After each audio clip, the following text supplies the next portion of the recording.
This is 1836 black rock. I got this from the National Archives. 1836. Now, not only does this have specifically on it site of Old Fort Adams, site of Old Battery, etc., etc., which are indicated directly on there, but I then took those triangulations in order to get my positioning and where the British batteries were.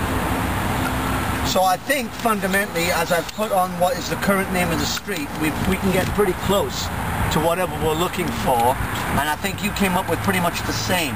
So why don't we go through it from point to point and make sure that we are equal in our information.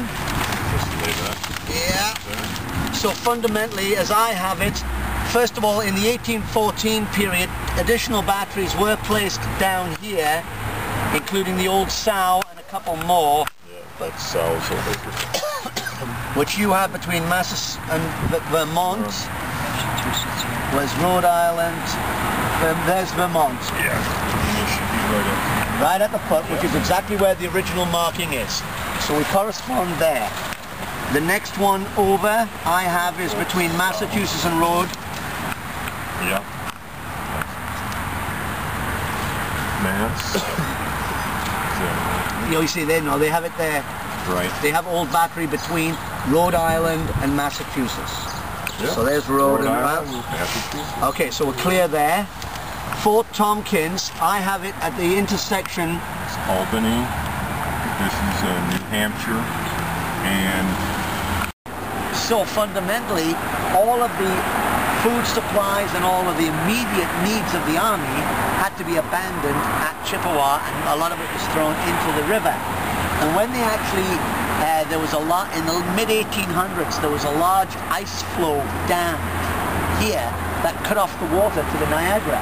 And the water levels dropped so far that they actually excavated and found weapons, cannon barrels, and all kinds of other crap right in the shallows at the Chippewa River mouth, which they identified as being the debris thrown away by the American Army after Lundy's Lane. And what happened to all of it? I have no idea. I've not been able to trace it.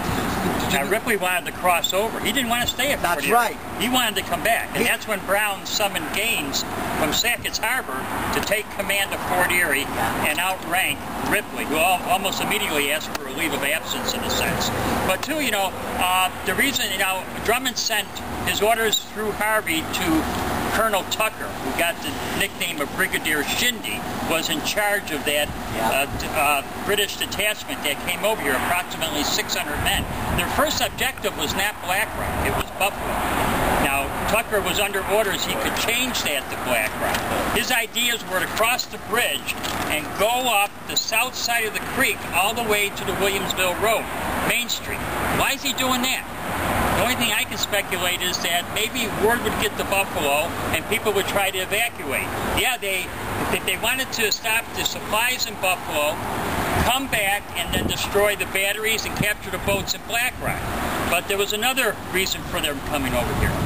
They were hoping they could release Rael and Loring and the other prisoners that were taken at Lundy's Lane.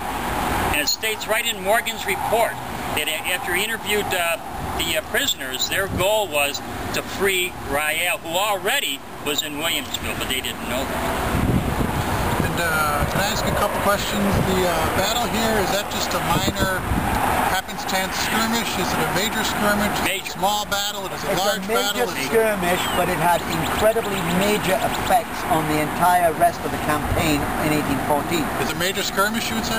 Well, basically, the goal was come through, destroy what was here, destroy the American supplies, and force the American army, which had already come back and was in the midst of trying to entrench themselves in Fort Erie, force them to abandon that position and retreat across. As Tom had said, when Ripley retired back to here, the actual American engineers recommended that they establish their defensive position here, directly opposite us, because that was the shortest distance covered by the batteries on the American side. It's good high ground. and the Americans should have built themselves a defensive fort there. But Ripley overruled them and told them, no, we're going to go and take Fort Erie, which was designed to cover the mouth of the river, which is totally exposed, which is out of reach of artillery, to support artillery on the American side. And he said, no, we start there. So the Americans just start digging in like bat out of hell, using anything they can get their hands on. But as I say, get across here, destroy that, force them to retire. When Ripley arrives back here, he actually comes across to see Brown. Brown has absolutely no idea that Ripley's actually come back this far. In Brown's own report, which is highly doctored to spin on his way. You've got to remember, we're talking major political turnaround. Brown's looking at saving his own ass. He has screwed Ripley, who's been shafted by Brown all the way down the campaign. Ripley comes back and says, I want to bring them back over to this side and recoup. Brown just does his nut. He slags and slates Ripley right in front of his staff and tells him, you get your ass back over there and you dig in. And Ripley turns around and says, fine, you give me written orders and I'm not going to be responsible for the consequences. Well, he gets the written orders, he goes back and he continues digging in as he's ordered to do. And that's when Brown turns around, orders Gaines to come up from Sackett's Harbour to take over, which pisses off Porter, who is the brigade commander for the militias.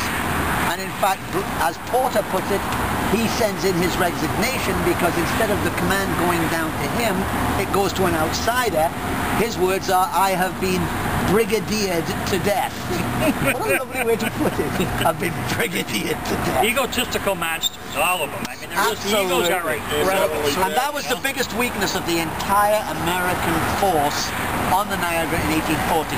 It was those individual egos which literally came to loggerheads with each other. They couldn't agree on a common policy, so you got these little cliques setting up, one side, alternate side, which plan, this plan, that plan, and no consistent plan of campaign took place, and so they kept stalling while they were waiting for Chauncey, who's sitting down in Sackett's Harbour with his foot up saying, ow, hurt. And he wouldn't let his subordinates take the fleet down to join up with Brown as had been planned. And then when Brown writes a little complaint letter, he says, excuse me, I've got better things to do than to be your transport network. As if it's my fleet, I'll do what I want with it. Lovely. But you know what they need?